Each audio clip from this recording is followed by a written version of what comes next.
Welcome. It's the Worth Knowing live stream. We are on every single platform imaginable, known to woman and man and all others across the known universe. We're on YouTube, both in profile and in landscape format. We're on my Substack, Worth Knowing with Matt Robison. We're on Facebook, Twitter, Twitch, LinkedIn, X, Groovy. I'm beginning to make up platforms here, and I am so excited because for a long time, before we pioneered the live streaming format, this was a podcast only. For a long time it was audio, and then we moved into video. We were on YouTube, and a cornerstone of the Beyond Politics podcast was our weekly roundtable discussion with me, former Democratic staffer, congressional campaign manager, my former boss in Congress, Paul Hodes, who was Barack Obama's 2008 national co-chairman and a long-term Congressman, and our friend Alicia Prescott Xanthopolous, who is a Republican political consultant. And we would have great weekly, upbeat, vibrant, positive conversations about politics and all else. And at the very end of the year, we would hand out year-end awards. We called our show the Balance of Power Roundtable, BOP, and we named our end-of-year awards the Boppies. And so we are thrilled to bring back this annual tradition, a yearly custom, the Boppies. We are going to have our end of year awards. And because we're live streaming, we are going to be able to involve all of you. We're going to go through the categories, and you are going to be able to weigh in through the chats as people often do. And yes, Kinky Streets, I see you. I see you right here. And this is live. We are live right now. And speaking of live, guess who's alive after his bout with the flu? Former U.S. Congressman Paul Hodes, my former boss in Congress, like I said, Barack Obama's right-hand man in 2008, and our friend, Republican political consultant and woman about the state of New Hampshire, radio personality, Alicia Prescott Xanthopolous. I am thrilled to see you both.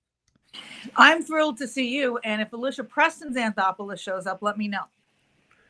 Because I just call you Preston. No, you know why? You know why? You know why I'm all messed up. It's because I wanted to intro you with a little bit of a surprise. Because when we did our final show for our roundtable, we had a very, very special call-in from a very, very special caller, and I have a piece of video from that. And I had it all teed up. This is for everyone. Here we go. This is real. Okay, here we go. Ready? Donald Trump Beyond Poppycocks is a podcast that's failing very badly, horrible. But I want to say that Elsa Van Popsicle is the only good one. She's not a rhino. That's fake news. So best of luck to Alicia Prescott, Zen Poppycock, and let's make podcasting great again. So you see, Donald got right into my head right there, and I had that all ready to go as a welcome back surprise for you. Okay, and thank you to our moderators here, Jim Williams, the Cynthia Rice, and I agree. Please like and subscribe. And with that, let's get right into this because we have 10 categories for our year-end awards. Yes, my brain is mush. It's the holidays, man. Oh no, you're talking about our president. Yeah. All right. So we're going to get right into this. Here are the ground rules. I'm going to run through the categories. We have it all set up. We have nominees in each category, and I'm going to read through them very quickly. Then we're going to discuss. But because we are still a democracy on this show, even if we are not in the United States of America, Paul and Alicia are invited, as always, to nominate their own contenders that they'd like to put up. And I'd like to invite all of you in the chats to please feel free to do the same. You can weigh in with nominees you'd like to see us discuss or add, or your own votes for the winners. We all ready? Let's go. All right, here we go. Oh my gosh. Press kit Zen Poppycock. All right, here we go. Category number 1, most valuable player on the Democratic side. Here are your 2025 nominees. We have the combination of Ro Khanna, Thomas Massie, and Adelita Grijalva for their visible role in the bipartisan House push to force the release of the Epstein files. We have Ken Martin, who took over the DNC and was a functional, living, breathing human being as chairman of the Democratic National Committee. Not sure what he did, but he was there doing it. We had Hakeem Jeffries, who somehow led, I guess that's the verb for it, the Democratic House caucus strategy, whatever they did. We have Chuck Schumer, who sort of did the same thing on the Senate side, and much to the pleasure of the Democratic base, belatedly led a shutdown fight that did force healthcare onto the national agenda. We have Zohran Mamdani, who became one of the most visible voices in the Democratic Party and on the And finally, two late-breaking nominees.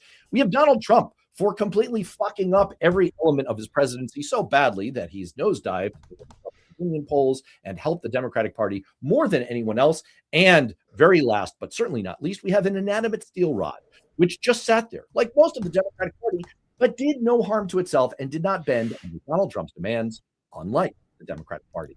Paul, as a Democrat, I'd like to invite you to go first. Oy vey. Happy New Year, everybody. What a cavalcade of disaster.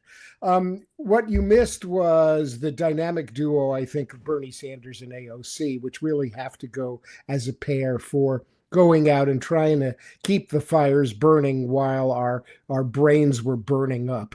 2025 was a year like no other. Given the end of democracy as we know it.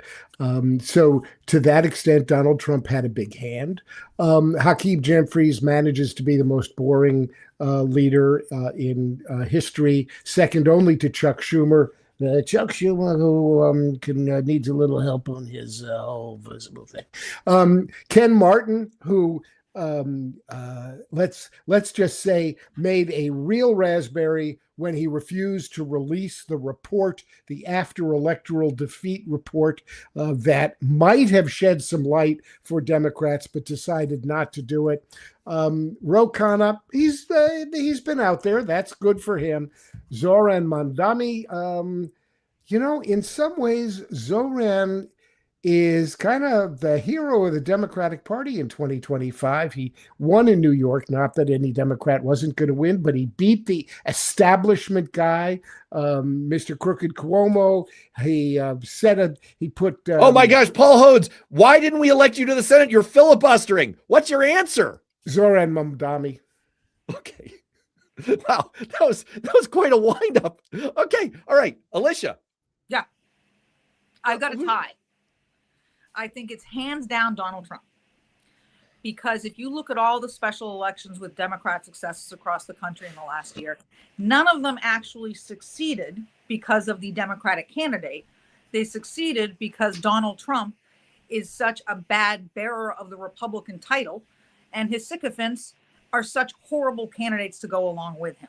So I think the Democrats should be thanking Donald Trump, and they're going to want to thank him in a little less than a year, too, because he's walking Democrat success for the midterms in 2026. Now, my tie is the inanimate steel rod, because it's supposed to do nothing. The Democrats in Congress aren't supposed to do nothing, but they are. So at least the steel rod is doing what it's only intended to do. I was going to say literally exactly the same thing there, Alicia. Literally the same thing. I'd like to enter the late-breaking MVP, Cynthia Rice's dog. And as a dog lover, Alicia, I know. And this is, I'm sorry, the loss of your dog, Alicia, is a big deal. Like, longtime listeners know that I like to joke about animals because I'm not an animal person, and I like to say that they come in two varieties, dangerous and delicious. But I reserved a special place for Alicia's dog, who passed away this year, and that was extremely sad.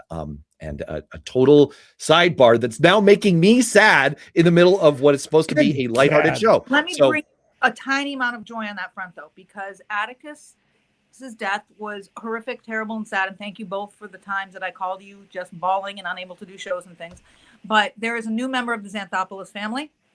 His name is Ruddick.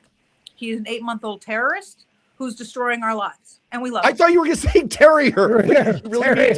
Terrorist. Okay, Prescott Poppycock. He's a member of Donald Trump's cabinet.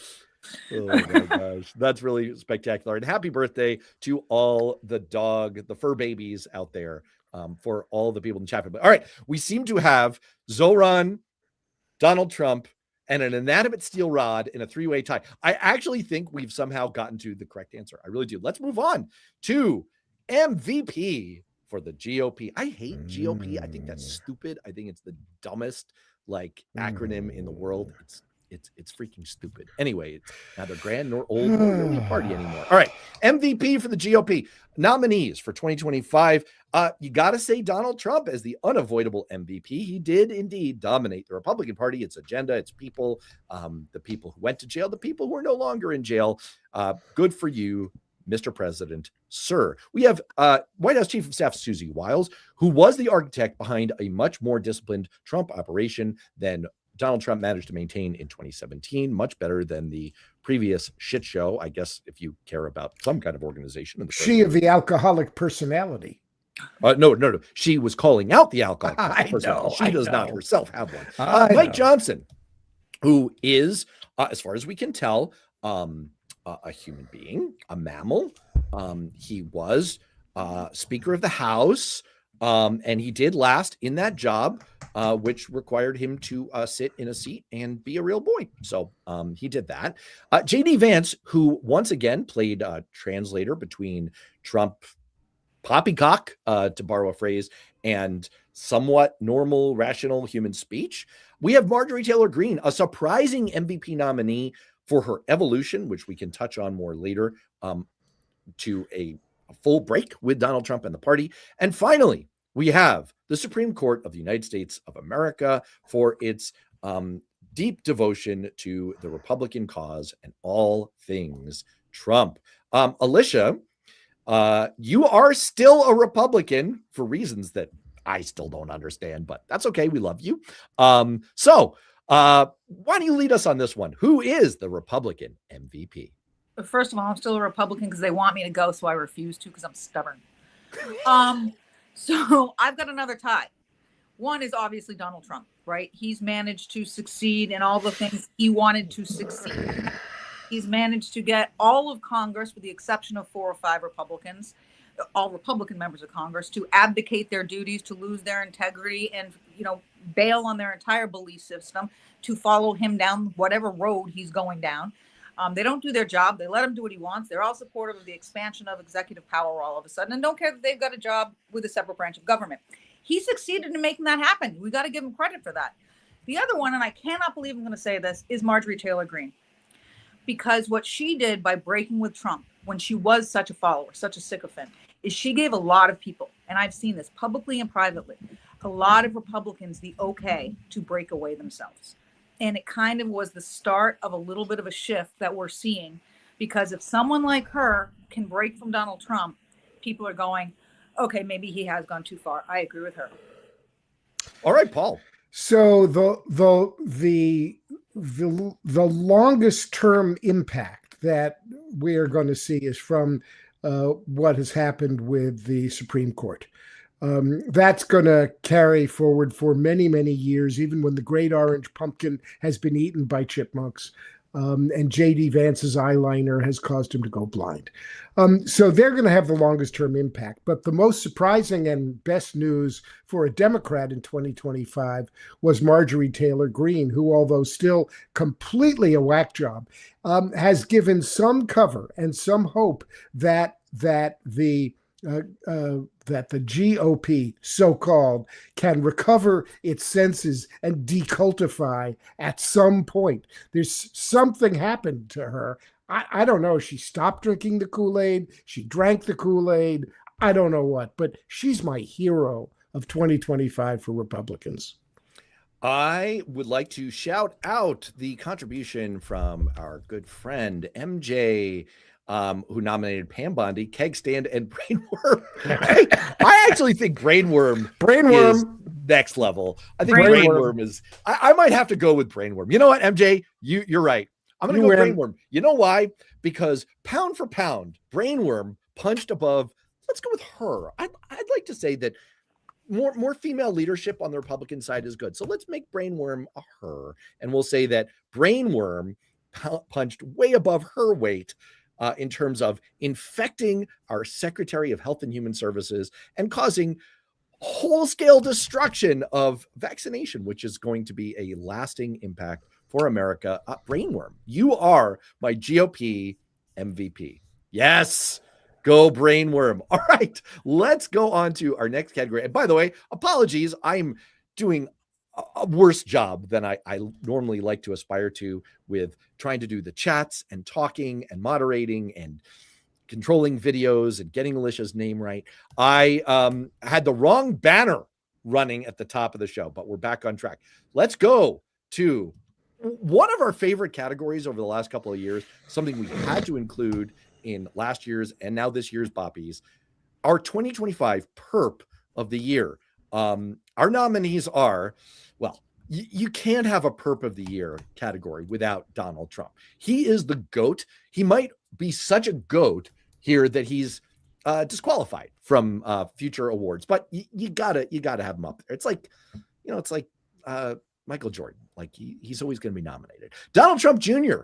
Cracks the list this year for his aggressive monetization. Just a quick sidebar. I'd like to point out that this is a real father-son. We could combine these into one. The father made the Justice Department do away with the Organized Crime Drug Enforcement Task Force, which did transnational crime, drug, and human trafficking networks. Interesting that. And at the exact same time, Don Jr. led a blitz across the Middle East and Eastern Europe earlier this year in a cash rush that involved billions of dollars, cryptocurrency, Russian assets. Absolutely incredible. So those are two of your potential perps of the year. We've got Benjamin Netanyahu for prolonging war amid his ongoing corruption trials and domestic backlash. We've got Clarence Thomas for yet more ethics controversies, undisclosed relationships with powerful money brokers. Eric Adams, who was seemingly whisked from the threshold of prison. Bob Menendez, who was not and actually went to prison.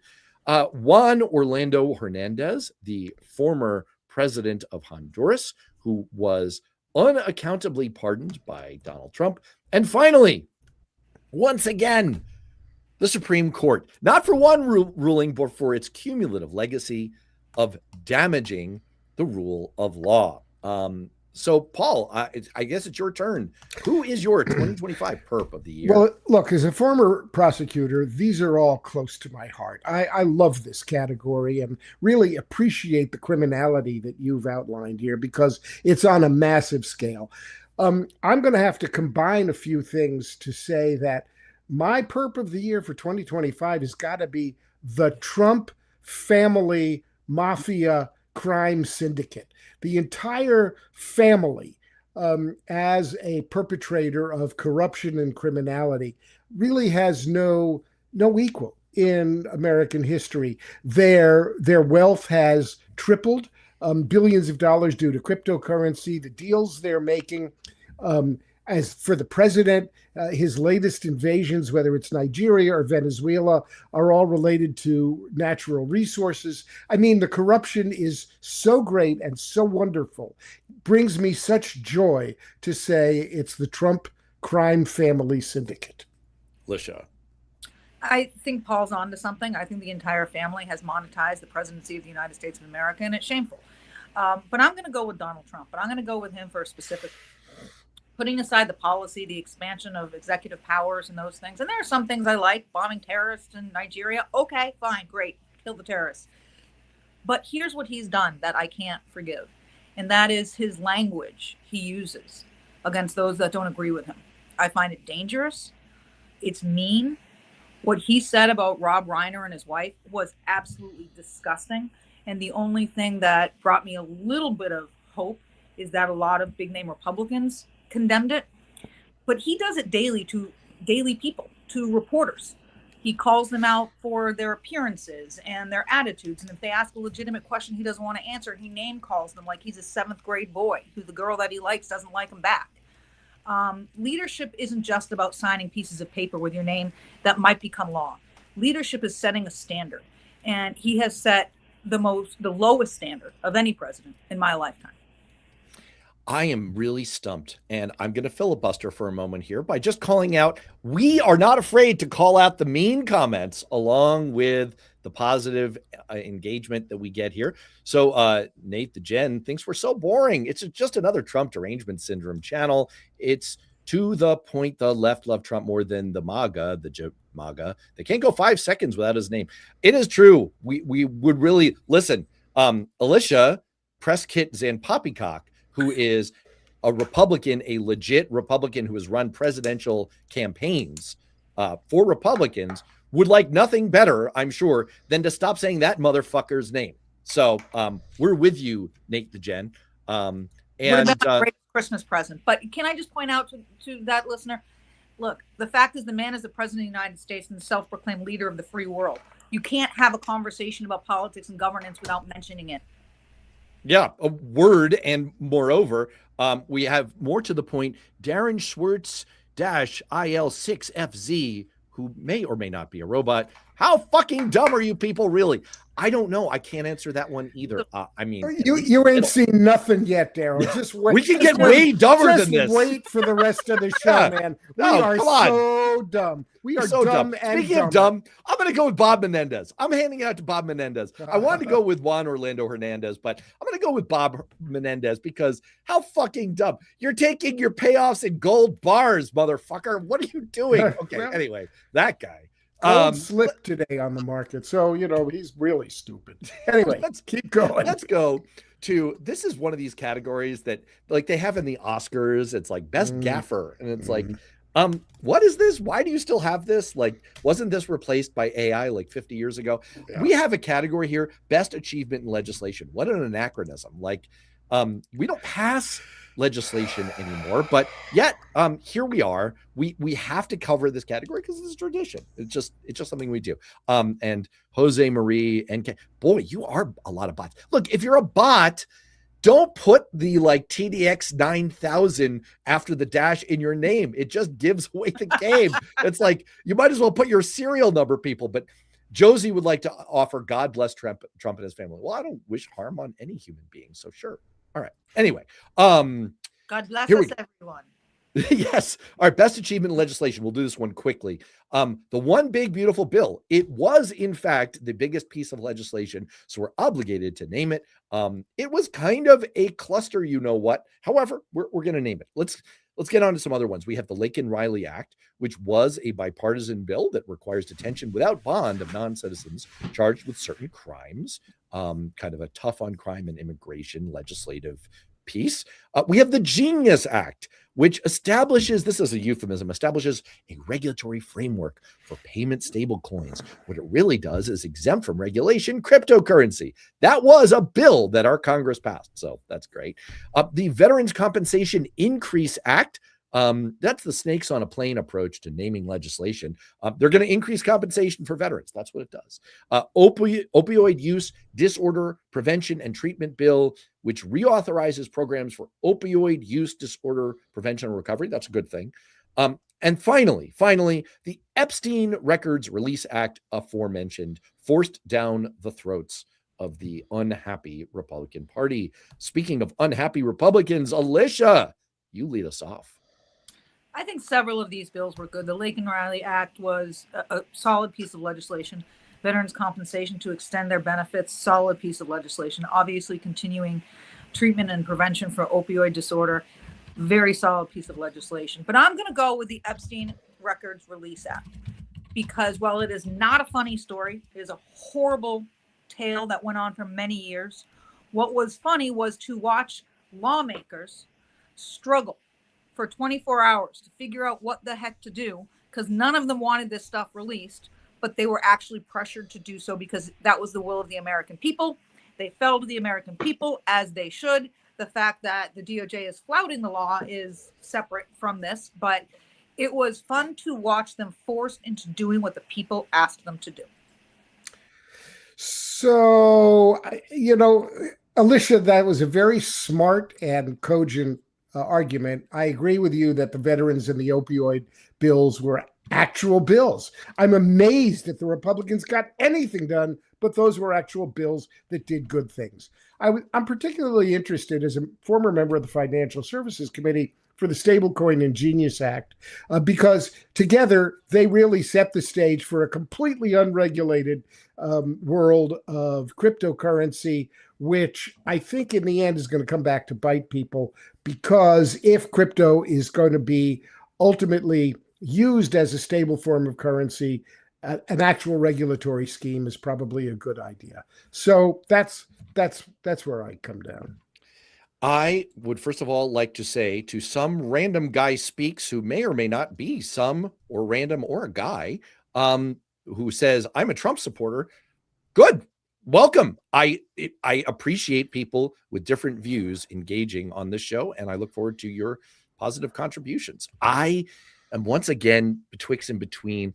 I guess I'm going to go Epstein here, just because, not because of its legislative impact. I mean, Paul, you're right about that, but just because of what it augurs, the shreds of backbone that Lauren Boebert showed in standing up to the Trump Star Chamber full court press. Like, they literally pulled her into the Situation Room to say, drop off this. And she was like, no, I'm too busy vaping. I mean, again, Marjorie Taylor Greene, like, I did not have this on my bingo card last year that I would be praising these people, but there are Republicans who put their careers in some jeopardy, and in some cases lost their careers, to do what they thought was right. And I don't care about the genesis of it, but they stood up to Mike Johnson. They stood up to Donald Trump, who was sock puppeting Mike Johnson, and I mean that biologically. And I think that is praiseworthy and important in the larger political context. Okay, let's move on. This is a big one. You know how the Oscars starts out with like a big category and then they like try to sprinkle some other big categories in amongst the dross? Well, we've hit a big category. We have news story of the year for 2025. This is huge. All right, here we go. Your nominees, which I'm going to fire at you like a howitzer. Trump's return to the White House and immediate consequences for the rest of us. We have the Ukraine war grinding on despite Trump's promise to end it in 24 hours. The evolution of the war in Gaza and the fallout, the ongoing fallout from the ceasefire and the ramifications of the war. We have the U.S. economy and its sclerotic behavior, refusing to behave the way voters think it should. We have artificial intelligence crossing multiple thresholds and driving the U.S. economy and driving the future of work. We have the wobbling of long-standing stable democracies in France, Germany, the UK, and the United States. And finally, we have the crumbling of media institutions under political pressure. Those are your nominees for News Story of the Year. Paul, why don't you lead us off? I think you've got to put together Trump's return, wobbling democracies, and institutions bending as a triumvirate. I think that it wasn't so much Trump's election, but I don't think anybody was prepared for the degree to which Project 2025 and the authoritarianism and the unraveling of democracy was planned and executed. It was brilliantly done by people who had not been prepared during the first term, but were now prepared when they came into office, and it led and is leading to global shocks that really have wobbled the entire status quo of how the Western world thinks it operates. So, in all seriousness, you're sort of blending these together into one like octopus of evil, with Trump as sort of like the cephalopod head, causing all of these downstream reactions. Yeah, it might be Stephen Miller more than Trump, because Trump is really just a decorator now, White House, East Wing, all that. He's just decorating. But Miller really had it in mind. And just before we go to Alicia, yes, get these motherfucking snakes off this motherfucking plane. Gosh, Curtis Knight. I love the name of that movie, and I make a reference to it like every 5 minutes. It's spectacular. Yes, Alicia. When I used to work campaigns, one of my staffers who was with me for many years on many campaigns used to call me Samuel L. Jackson because I'd have fits of rage that reminded him of that movie. Do you also curse more when you're working a campaign? Like, I haven't worked a campaign in many years, but like my wife was sort of, she's sort of astonished. Like, I don't curse that much in casual conversation normally, but when I'm working a campaign, I am a fucking sailor. It's terrible. Are you the same way? I was. Yeah, I was. Oh, geez. Well, I'm glad glad they you've didn't have our phones, well, you could take video on your phone, but it wasn't as easy as now. People didn't put it up on Twitter. So I'm kind of glad there's no record of it. So no, I wasn't. I was always the sweet angel that I am now. Oh, yes. Well, there's no evidence to the goes contrary. without saying. So what is the news story of the year? This one's hard. I think any one of them that you've listed could be the news story of the year. I'm going to pick media institutions bending under political pressure. And I'm going to pick that because this is a very near and dear concept to me. I mean, I literally 500 years ago when I applied for colleges, I wrote my entry papers on the importance of the fourth estate. That's how much it mattered to me when I was 18. And you used to be a reporter, for people who don't know. Yes, I used to be a reporter. I used to be one of these journalists. And I know we all think the media is biased and it makes us mad. But here's the thing. Let's not forget history. The media has always been biased. Just look at America. Forget the fact that Europe was too. Look at every major city. Since the dawn of these cities, they've had two, at minimum, newspapers, a conservative and a liberal. There's always been a political tilt to news media. It's not new. What's surprising is people think it is. They can be biased, but they have to be there. They have to be back at the Pentagon, knowing what's going on there. They have to be reporting the news without fear or favor from the government. There's a reason it's in our First Amendment, the importance of the free speech, and that extends to the press. And so I'm dismayed and saddened when I see these lawsuits, and I see CBS recently pulling a poll on SEPCOT or whatever it's called, in the prison in El Salvador, because it's cowardly, but more importantly, it's destroying an institution of 200 plus years in the United States of America. I think this is an interesting comment from Carrie Ann Fisher, 673. 2025 is the year America fell, gradually, then suddenly, all at once. I mean, that's a Hemingway reference, I believe. Gradually, and then suddenly, and all at once. I'm going to go a little off menu here. And I think Paul's idea of maybe it's all connected and it's like one meta story. I'm going to apply that to your point, Alicia, about the news media, because I'm going to go with AI. AI was responsible for 92% of GDP growth in the US in 2025. AI is distorting our sense of reality. AI is distorting our jobs, our livelihoods. I use AI for research. I never use it for what I write or for what I say, but I use it for research. But I have to verify constantly. Everything that we put up here, I used AI for research, and then I re-verified it manually because AI is so distortionary. Our basic understanding of what's real, that's what I think connects to your point, Alicia, that we're having that wobbled by the news media, and we're having it wobbled by AI, and we're having our economy completely fundamentally changed by AI. And it does feel like we're at a bit of a tipping point, to carry a point, and we may look back and say 2025, that's the year it happened. All right, let's move on. All right, this is the portion of the awards where we start getting into longer explanatory descriptions for nominees. I am going to start talking like the Micro Machines guy in those old ads. I'm going to go fast here. So once again, I'd like to invite people in the chats to weigh in with your own nominees or your votes. I will try to catch up with my displaying the chats up. And I will say, I don't know what to say about all the presence of trolls in the portrait view on YouTube. I'm not sure what's up with that. But for people who are participating, if you are here as a Republican or a Trump supporter, you've got a fellow Republican right here as part of our panel. We welcome you. We invite you to engage. Just no trolling people. Like, let's keep it simple. All right. Most interesting public opinion research story for 2025. This is I've cited this statistic so many times. Low information voters, the finding, they were the ones who shaped and decided 2024. They favored Donald Trump by 19 points. People who follow the news some or a lot favored Kamala Harris by 6 points. That is what decided the election. Number two, Americans say the economy is bad, but they're acting like it's fine. We see that in consumer sentiment surveys. The appraisal of the economy is at its second lowest point ever, but consumer spending has reached its highest point ever. Number three, immigration views are far more pragmatic than the elite rhetoric would have us believe. Large bipartisan majorities continue to say that immigrants, including undocumented immigrants, mostly fill jobs that Americans don't want, even as voters support tougher border enforcement. Number four, influencers are now a core source of news, especially for young adults. Over a third of Americans under 30 say they regularly get news from social media influencers. Oh my gosh. Number 5, global confidence in U.S. democracy continued to fall in 2025.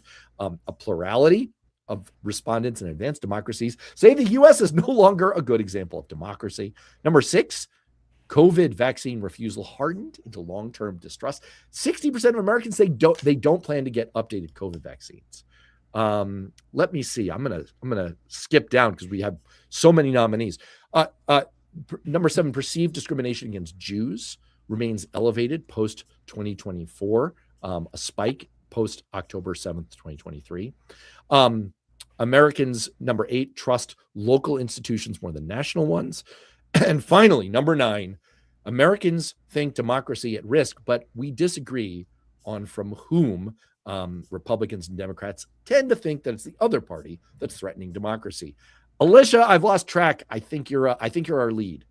I think all of these are fascinating polls, and to see where people are. I think, we just got through the holiday season, those of us who buy gifts for family and friends, and yeah, people are spending, and we're seeing that. But what we are starting to see, and we will continue to see over the first quarter, is that spending is coming from credit. People are going into debt to maintain their current habits and ways of life.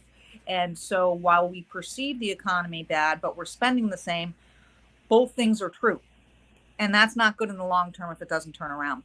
The other one that I found interesting here, and I find them all interesting, is the immigration views. And I find that in my personal life. What we see on TV and the talking heads and these people are racist and down with brown people and all the horrible things that I think that are happening in cities where the government's going way too far. And I'm for secure borders, and I'm not for open immigration, but it's kind of getting a little crazy.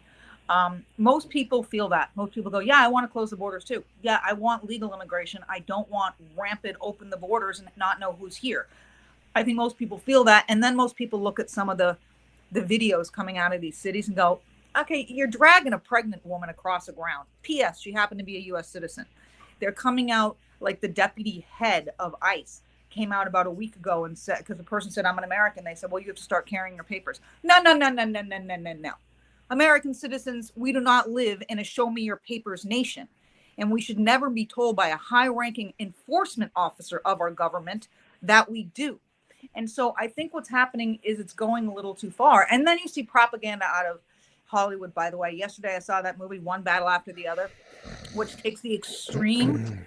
And I knew what it was going in. I didn't care about the politics. I never do when I'm trying to be entertained. It's just not a good movie. The dialogue is crap. The acting is mediocre. Sean Penn is one note like he has been for 40 years. DiCaprio's fine, but he needs to brush his hair. Anyway, those who want to see it for the politics of it, it is completely one-sided, which is perfectly fine. They're allowed to do it. It's just not worth your time. Don't spend the $7 like I did. Ooh. Can I give a movie hot take? Oh, yeah. I'll give you a choice. Left hand or right hand? Quick, left. Pick. All right. Left hand. Everything Everywhere All at Once was a shitty movie. You want the right hand one? Yeah. The Barbie movie was an even shittier movie. Barbie movie is one of my favorite movies of the last decade. You watch your mouth. Oh, hey, come on. The patriarchy doesn't like that.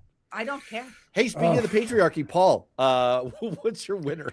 You know what's there are two that are particular that I'm having trouble deciding between. One is about the economy, and the other is about democracy.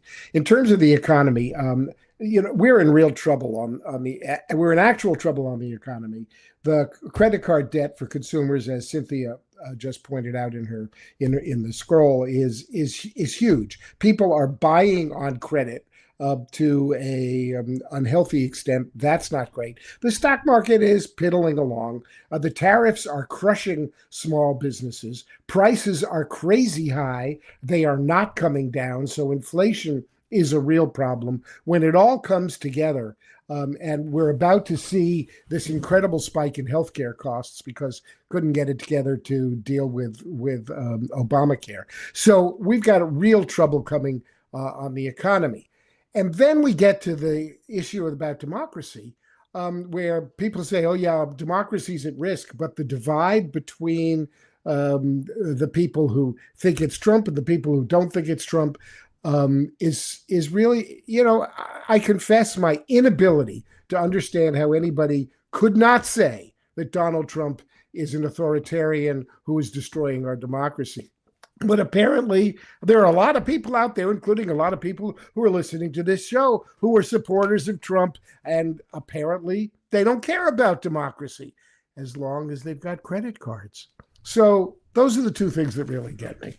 I'm going to give my answer by way of just popping some comments that I really liked up on the screen. We have Carrie Ann Fisher saying, rich people be shopping. We've got a disagreeing view, and I want to stay true to my word here and put up, this is a dissenting view. Salty Colonel 2169 says, there's a couple pocket economists that keep telling us the market's going to crash, but American consumerism is up, prices are down, and investments are pouring into the country thanks to Trump. I'm going to go ahead and disagree with you on the facts there, but I respect the view. And then I just like putting this up on the screen because man who needs cookies says, I love to be used as a human toilet. And I'm just going to let that rest there. I think you're right that the nexus of issues around the economy and some of the misunderstanding that the last commenter, Salty Colonel, was putting forward there. I think that is the most interesting public opinion. Look, there's lies, damn lies, and statistics. You can use statistics to prove or misprove any point. I think a lot of the increase in consumer spending is driven by absolute price levels. But I will say prices are not down. Prices are very, very much not down. Investments are not pouring into the country. Our trade deficit is actually up by $112 billion. That's just not factually true. So I think it's that divergence in public opinion about the economy. All right. Let's move on to our firsts. We have sourced this from the New York Times list of first time ever events of the year. And I'm going to run through these super fast. Here we go. A song from a blockbuster movie is the first K-pop hit with female lead vocalist to lead the Billboard Hot 100 list. That's the song Golden, sung by the fictional group Huntrix from the Netflix animated movie K-pop Demon Hunters. We have an American as Pope of the Roman Catholic Church. And yes, that was some seriousness whiplash there. We went from K-pop to Pope Leo. But yes, Robert Francis Prevost is the 267th Bishop of Rome. We have a baby with a rare genetic disorder being the first patient ever treated with a custom gene editing therapy. We have a private spacecraft successfully landing on the moon. Humanoid robots competing in Beijing. I got to read just a bit more about this. More than 500 humanoid robots from 16 countries competed in the world's inaugural humanoid robot games in Beijing in August. The robots completed obstacle courses and played soccer, but in some instances they tripped, fell, and even knocked into their human helpers. We have this interesting fact. Children with obesity now globally outnumber those who are underweight. We have a woman appointed Archbishop of Canterbury. So that means for the first time, a woman is responsible for leading the world's 85 million Anglicans. So those are your first time ever stories of the year. Paul, what is your leading? I did not have this on my bingo card story of the year. Well, I'm really impressed that an American is now Pope. I think that's a big deal. And I think the American who is Pope is a big deal himself, in that he does not seem to be a hidebound, regressive leader. He seems to be a forward-thinking leader who's got his finger on the global pulse. And I'm hoping that he will continue to lead the world's Catholics and stand out as a voice for conscience and the higher ground of the common good. I'm very impressed with that choice and his leadership. Alicia. Most of these, I mean, I agree with Paul and much of what he said about the new Pope, and I certainly was surprised when an American was chosen. But I didn't know most of these till you sent them over, and I'm just going to choose humanoid robots compete in Beijing. Yes. Because we're done, I am looking up that video. I want to see this going on, and for some reason, I'm not surprised, except it certainly wasn't on my bingo card. Wow, that's just so great. The best part of that story was the robots completed obstacle courses and played soccer, but in some instances they tripped, fell, and even knocked into their human helpers. I mean, that's just great news. Like, awesome. I think humans need some good news, which is our next category. But boy, oh boy, I'm gonna go with the CRISPR gene editing for an individual human patient, not only saving the life of this baby, but also creating a platform for future gene editing that can be performed on rare genetic disorders for individual patients. Now that they've kind of created the system, kind of like we did with the COVID vaccine, now that we've created the platform for it, you can customize for other individual patients. This is going to be absolutely huge for fighting disease. We're going to see a rapidly declining cost curve for these kinds of treatments. There will be millions of lives saved in the coming decades due to treatments based on CRISPR. So that is going to be my winner. All right. Let's move on to the most interesting science and technology story of 2025. Now, I have to warn you that there are some rhymes here with our previous category of firsts and our following category of best good news. So we will try not to double up as much as we can. But here we go. Most interesting science and tech story of 2025.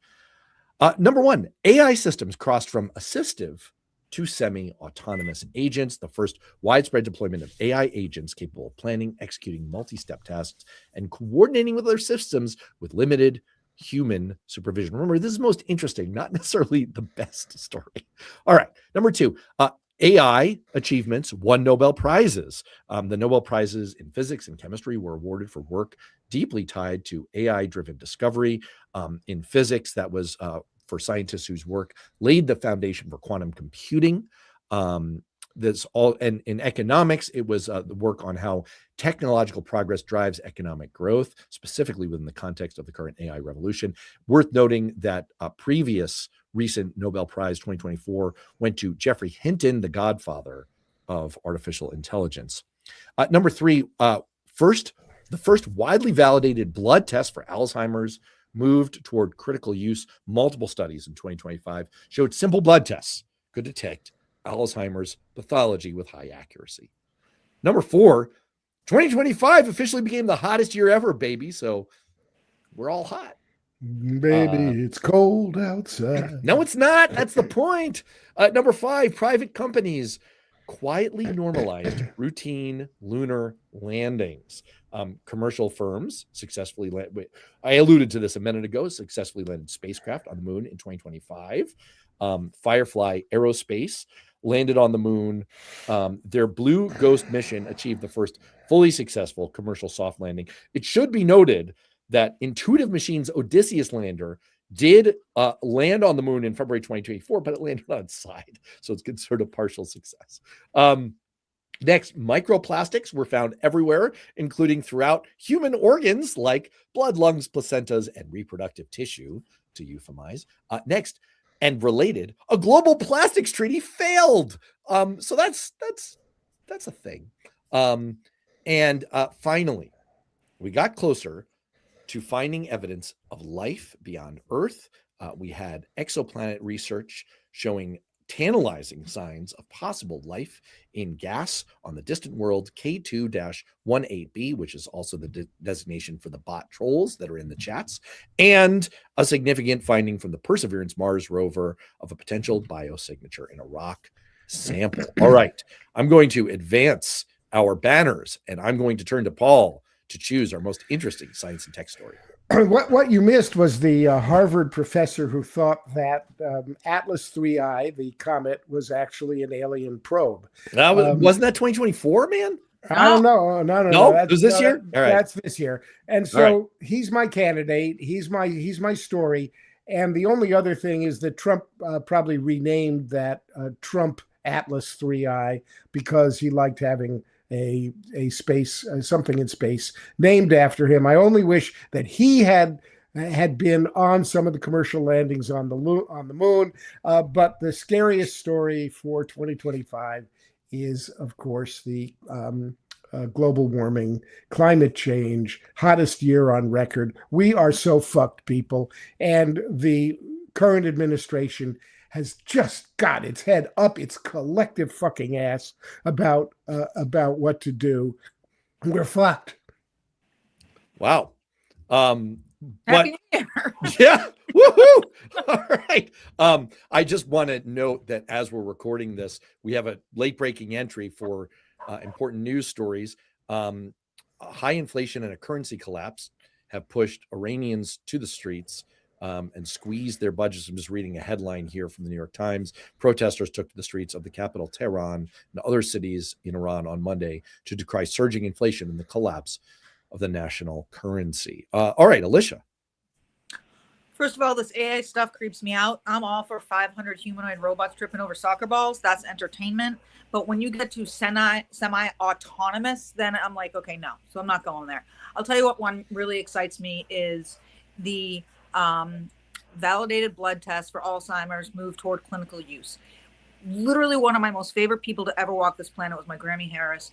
She fortunately got late onset and passed at 87, but she had Alzheimer's. And anyone who has known or loved someone with the disease or with a caregiver for someone with the disease understands how horrible it is to be able to know earlier on and in a less invasive way by a simple blood test if someone has potential cognitive problems with it and maybe walking down the road in Alzheimer's, and to be able to treat it. They can slow it down. They can't cure it, but that's a step that, for me personally, I'm very excited about that one.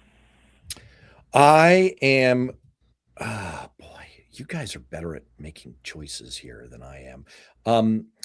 I might have to the comment that's up here, LB thing S stuff more 9513 is saying Star Talk. Dr. Neil deGrasse Tyson's show is a great interview with one of those physics Nobel recipients. I believe that was with the other co-winner, John Hopfield, not Jeffrey Hinton. I believe.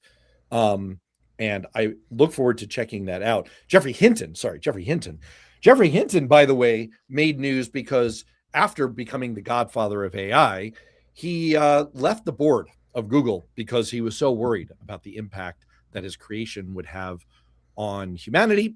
And I don't know, I feel like I might have to go once again with the first one here. I know I'm like boringly tilting into AI like podcasts are wont to do these days, but gosh darn it. And I kind of agree with you, MJ. AI is a cancer on our already uneducated population. Agree with you there. But I think this role is beginning to take semi-autonomously. Yeah, that makes me nervous too. So I'm gonna just look at how well Western society in particular, has handled the introduction of smartphones. 20 years, we're all addicted.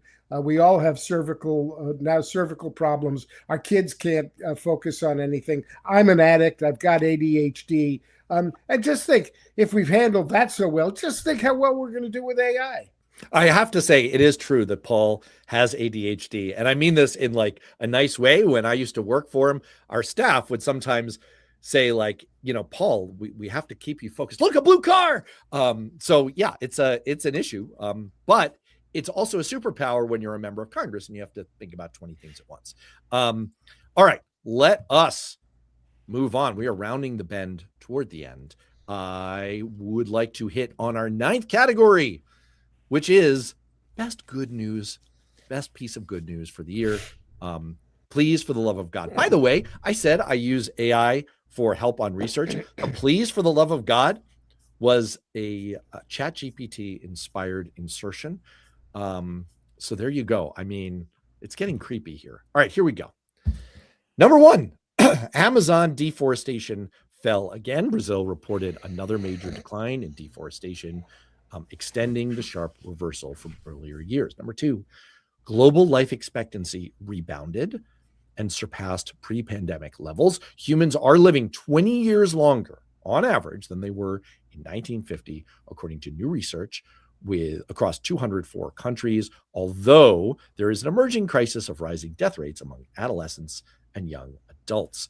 Number 3, extreme poverty continued to decline outside conflict zones. There's a big caveat on that because it's not declining overall. Number 4, a monthly pill showed strong protection possibilities against Lyme disease. That is correct. Tarsus Pharmaceuticals is developing an oral pill that's like a drug used in pet meds that paralyzes and kills ticks after they bite. You take it before an exposure, up to 5 hours or a day before entering a tick-infested area, and kills the tick. Next, endangered black rhinos were successfully reintroduced to Rwanda. That's good.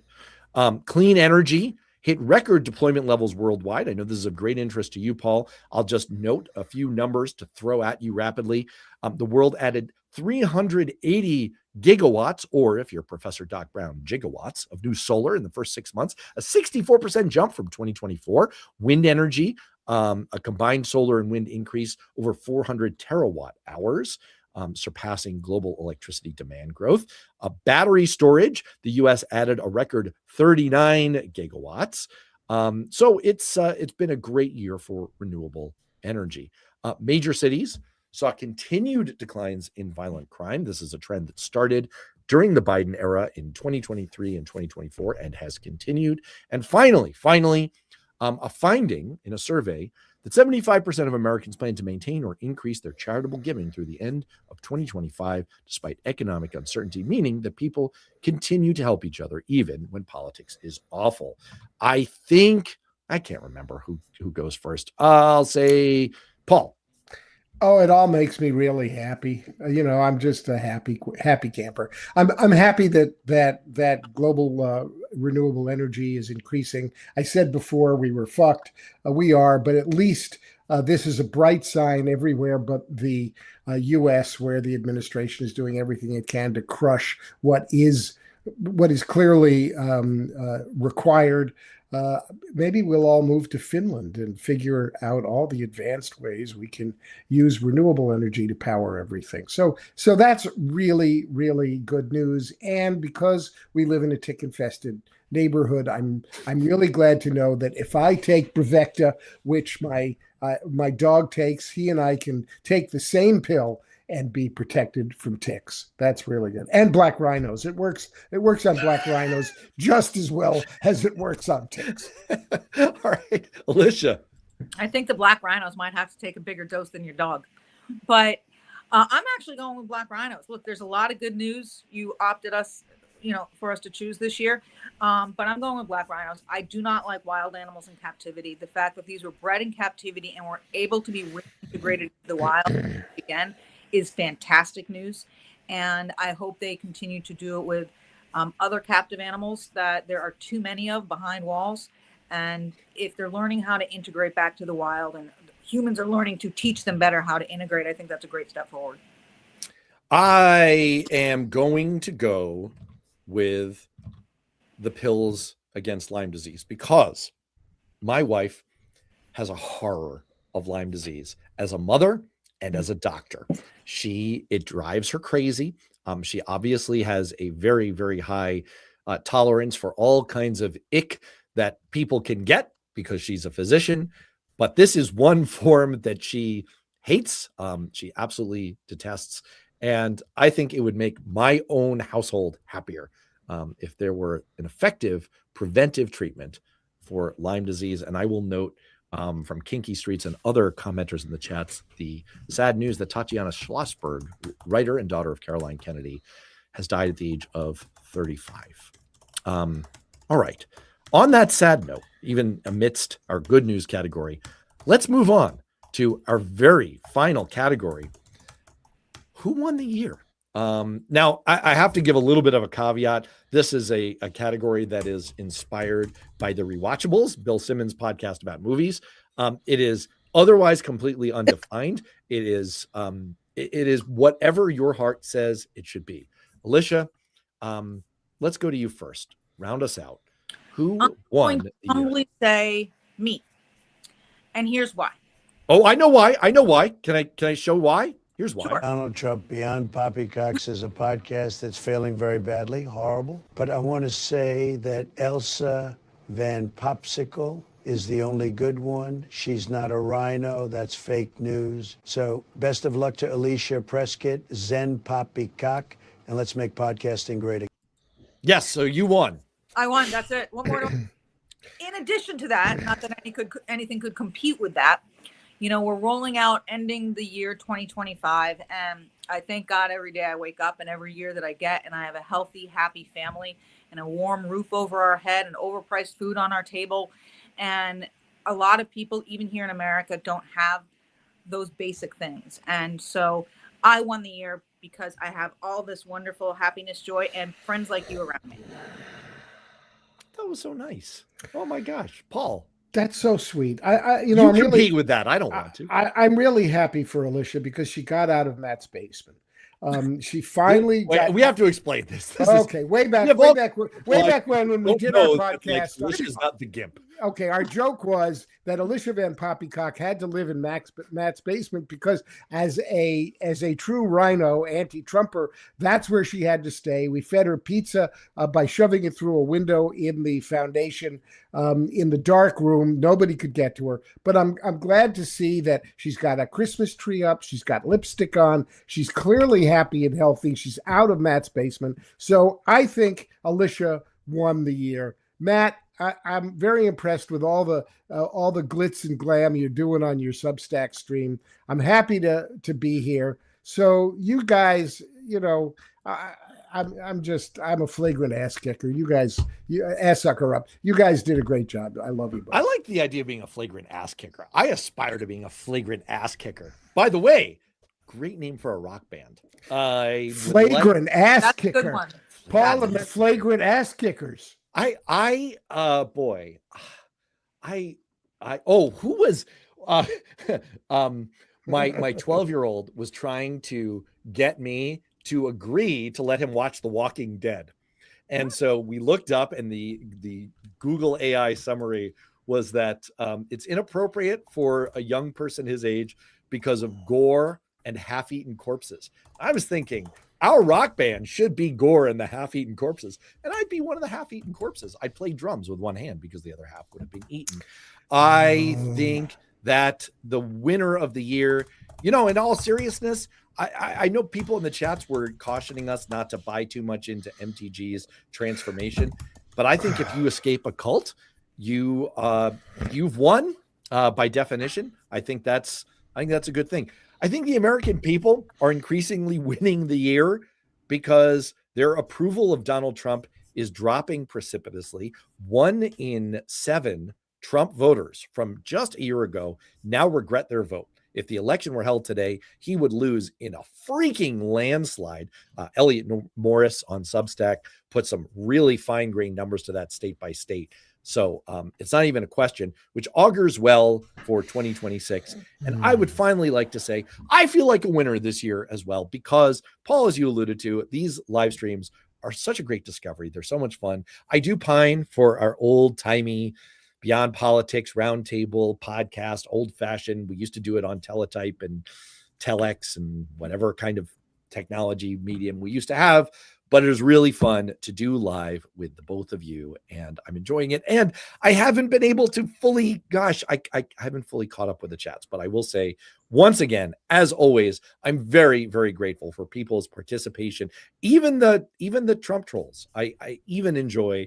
Thank you to the people who kicked them out, but I enjoy seeing them. Even the person who likes to be used as a human toilet, I appreciate seeing you. So with that, we did it. That was our 2025 Balance of Power Awards, the Boppies, the greatest award show out there anywhere. Paul, Alicia, thank you for being on this, for being on the live stream. Thank you to everyone in the chats. I'm not going to see you until it's 2026, everyone. So stay safe, be well, have a wonderful new year, and I will see you in 2026.